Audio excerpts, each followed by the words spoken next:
आपने दीपावली का त्योहार सिर्फ पटाखे फोड़कर और माँ लक्ष्मी के पूजन उपासना से मनाया होगा।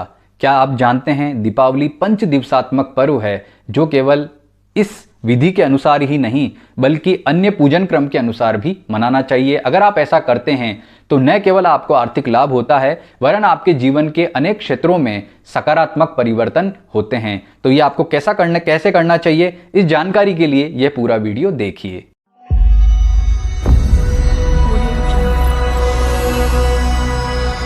नमस्कार मित्रों, मैं हूं सुधाकर पुरोहित, आपका ज्योतिष मित्र।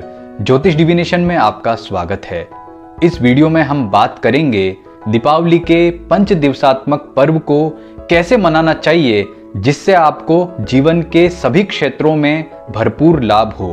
क्या आप जानते हैं दीपावली केवल माँ लक्ष्मी के आशीर्वाद का ही पर्व नहीं है बल्कि दीपावली के ये जो 5 दिन है या पंच दिवसात्मक पर्व हैं, इनमें जो एनर्जी है, जो ऊर्जा है, वह आपके जीवन के सभी क्षेत्रों को परिवर्तित कर सकती है। तो यह परिवर्तन कैसे होगा, आपको इसके लिए क्या करना चाहिए, ये जानकारी इस वीडियो में बताई जा रही है। तो इसे जानने के लिए ये पूरा वीडियो देखिए और अभी तक आपने हमारे चैनल ज्योतिष डिविनेशन को सब्सक्राइब नहीं किया है तो वह भी कर लीजिए और हमारे नोटिफिकेशन को प्राप्त करने के लिए बेल आइकन को जरूर क्लिक कीजिए। मित्रों, दीपावली का त्योहार आप प्रत्येक वर्ष मनाते होंगे, पटाखे फोड़ते होंगे, माँ लक्ष्मी का पूजन करते होंगे। लेकिन क्या आपको पता है दीपावली का त्योहार केवल आर्थिक समृद्धि का त्योहार ही नहीं है बल्कि स्वास्थ्य, परिवार और जीवन के सभी क्षेत्रों में अनुकूलता लाने वाला त्योहार है।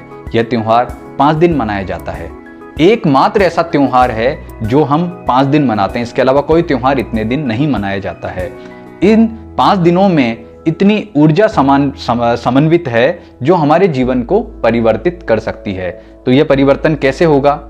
इस त्योहार को हम मनाना शुरू करते हैं दिवाली के 2 दिन पहले से और मनाते हैं 2 दिन बाद तक, यानी कि धन त्रयोदशी।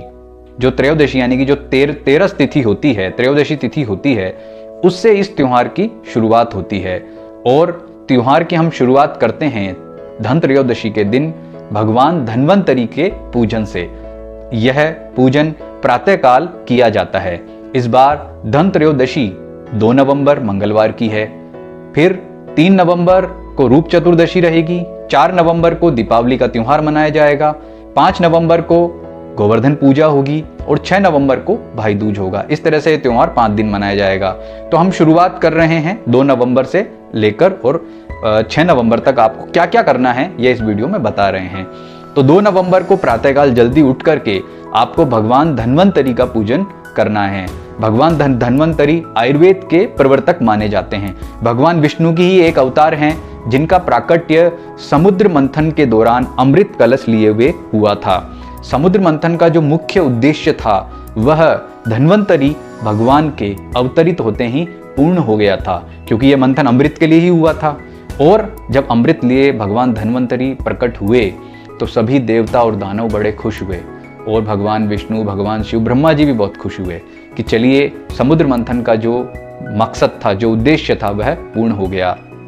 तो भगवान धन्वंतरी की पूजा जो व्यक्ति धन त्रयोदशी के दिन प्रातःकाल करता है उस व्यक्ति का स्वास्थ्य सदैव उत्तम रहता है। तो आपको क्या करना है, धन त्रयोदशी के दिन प्रातःकाल धन्वंतरी जी की पूजा अवश्य करनी है। ये पूजा हम कैसे कर सकते हैं? उनका कोई चित्र हो, उनके किसी मंदिर में दर्शन कर सकते हैं। उनके किसी चित्र पर केवल अगर हम पुष्प चढ़ा दें, दीपक कर दें, धूप दिखा दें और उन्हें हाथ जोड़ करके प्रार्थना करें कि हमें उत्तम स्वास्थ्य दीजिए, तो यह भी धन्वंतरी भगवान की पूजा मानी जाएगी। वैसे जो आयुर्वेदिक संस्थान है या हॉस्पिटल्स हैं वहां पर यह पूजा की जाती है। धन्वंतरी पूजा के बाद में इस दिन आपको दोपहर के समय लगभग 2 बजे के बाद में कोई भी नया बर्तन अथवा धातु अवश्य क्रय करनी है। वैसे तो धन त्रयोदशी के दिन हम बहुत सारी चीजें क्रय करते हैं, वाहन लेते हैं, बहुत सारी नई चीजें भी लाते हैं, लेकिन घर में कोई धातु का बर्तन यानी कि लोहा, तांबा, पीतल, इसका कोई बर्तन अथवा सोना, चांदी, इनके आभूषण अवश्य क्रय कीजिए, क्योंकि इनके आने से घर में बरकत होती है, यानी कि समृद्धि की ये प्रतीक होती हैं। ये आपको अवश्य करना है। इस दिन शाम को यानी कि धन त्रयोदशी के दिन शाम को आपको दीपदान अवश्य करना है। दीपदान से मतलब जो दीपक प्रज्वलित करने पूरे घर में, यह दीपदान घर के द्वार से लेकर के घर की छत तक आपको करना है। और इस दिन रात के समय लगभग जब आपका सूर्यास्त हो जाए उसके बाद में, प्रदोष काल के बाद में या प्रदोष काल में कुबेर जी की पूजा माँ लक्ष्मी और भगवान गणेश के साथ में अवश्य करनी है। ऐसा माना जाता है कि जो व्यक्ति इस दिन कुबेर जी की पूजा करता है उस घर से कभी भी समृद्धि गायब नहीं होती है, यानी कि माँ लक्ष्मी का और कुबेर जी का आशीर्वाद सदैव बना रहता है। तो एक चौकी पर लाल वस्त्र बिछाकर अष्टदल कमल बना करके कुबेर यंत्र की स्थापना कीजिए और माँ लक्ष्मी के साथ भगवान गणेश के साथ कुबेर जी का पूजन कीजिए। पंचोपचार से भी कर सकते हैं, यानी कि रोली मोली चावल धूप अगरबत्ती नैवेद्य और फल वगैरह से आप ये पूजन कर सकते हैं। उनका मंत्र जप करिए, इससे आपको बहुत लाभ होगा। तो ये पहले दिन का आपको मैंने क्रम समझा दिया है।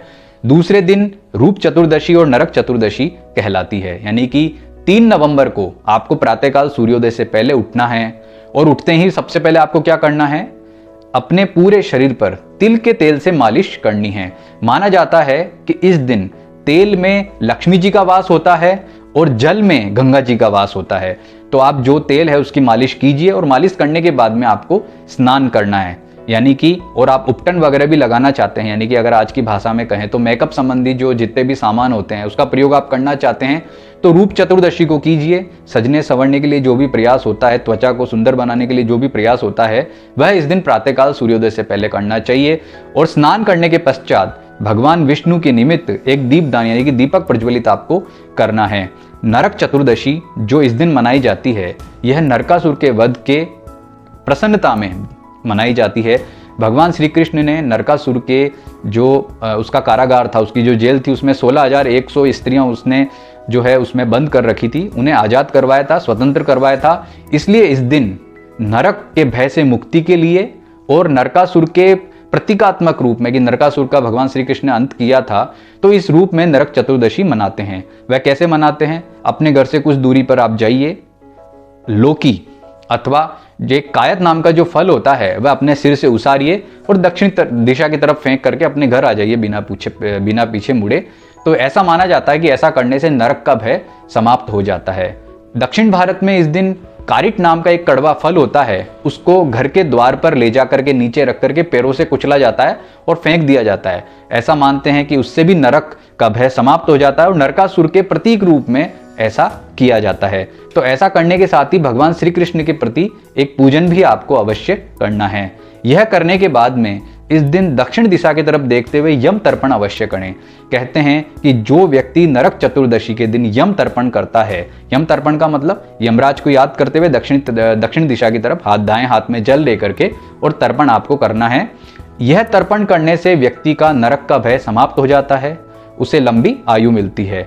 तो आप ये देखिए कि हम जो दीपावली का महापर्व है उसकी शुरुआत धन्वंतरी की पूजा से कर रहे हैं, जो हमें एक निरोग शरीर देता है, कि यानी कि जो भारत की संस्कृति में कहा गया है पहला सुख निरोगी काया, वह यहाँ भी पूर्ण रूप से हमने अपनाया है। तो यम तर्पण के थ्रू हम नरक के भय से मुक्त हो रहे हैं। दोपहर के समय आपको 3 नवंबर को रूप चतुर्दशी के दिन दोपहर के समय हनुमान जयंती मनाई जाती है। वैसे हनुमान जयंती चैत्र पूर्णिमा को भी मनाते हैं, लेकिन कुछ मत के अनुसार दीपावली के एक दिन पहले भी हनुमान जयंती मनाई जाती है। तो इस दिन दोपहर के समय हनुमान जी की पूजा कीजिए घर में, अथवा मंदिर में जाकर के उनका दर्शन कीजिए, दीपदान कीजिए, हनुमान चालीसा और हनुमान जी के मंत्र का पाठ करके उनका आशीर्वाद लेना है। इस दिन शाम के समय आपको, रूप चतुर्दशी के दिन शाम के समय दक्षिण दिशा की तरफ देखते हुए यमराज के निमित्त दीपदान अवश्य करना है। यह भी नरक के भय से मुक्त करता है और जो अकाल मृत्यु या जो अचानक एक्सीडेंट हो जाते हैं उनसे भी हमें बचाता है। ऐसा अवश्य करना है, इससे आपको बहुत लाभ होगा। और साथ में पूरे घर में दीपदान जैसा हमने किया है कुबेर जी के लिए, लक्ष्मी जी के लिए, गणेश जी के लिए, वह दीपदान भी आपको इस दिन अवश्य करना है। उसका अगले दिन प्रातःकाल, जो कि अमावस्या का दिन है, दीपावली का दिन है, प्रातःकाल जल्दी उठ करके स्नान आदि से निवृत्त होकर के सबसे पहले भगवान विष्णु के निमित्त एक दीपक प्रज्वलित कीजिए और हाथ जोड़ करके अपनी उन्नति की प्रार्थना कीजिए। दीपावली के दिन दोपहर के समय अपने पितरों के निमित्त तर्पण और ब्राह्मण भोजन अवश्य करवाना है।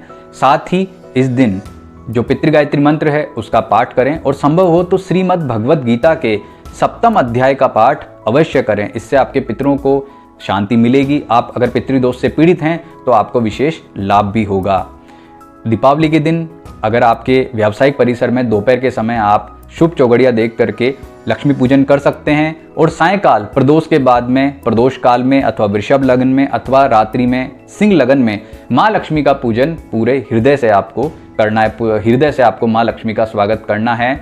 यह आपके आर्थिक उन्नति के द्वार खोलेगा, क्योंकि माँ लक्ष्मी का पूजन जितने भाव से आप करेंगे उतना ही आपको लाभ होगा। अगले दिन जो दीपावली पंच दिवसात्मक पर्व का चौथा दिन है, वह गोवर्धन पूजा के रूप में जाना जाता है। गोवर्धन पूजा में गोवर्धन पर्वत बना करके उसका पूजन होता है। यह पूजन प्रातःकाल या दोपहर या शाम को अपनी जो आपकी परंपरा है उसके अनुसार आप कर सकते हैं।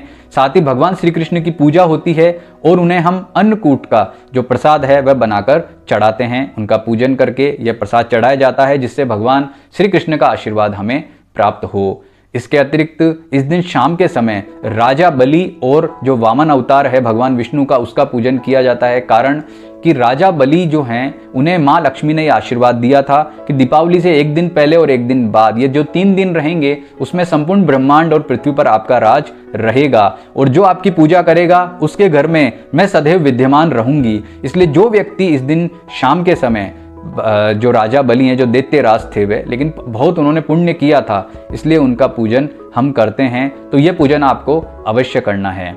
दीपावली पंच दिवसात्मक पर्व का 5वां दिन भाई दूज और या अथवा यम द्वितीया के रूप में मनाया जाता है। इस दिन प्रातःकाल आपको यमुना नदी अथवा किसी भी नदी में जाकर स्नान करना है। यदि आप ऐसा नहीं कर सकते तो आप जहाँ स्नान कर रहे हैं उसी जल में माँ यमुना का, मतलब यमुना नदी का ध्यान करेंगे तो आपको बहुत लाभ होगा।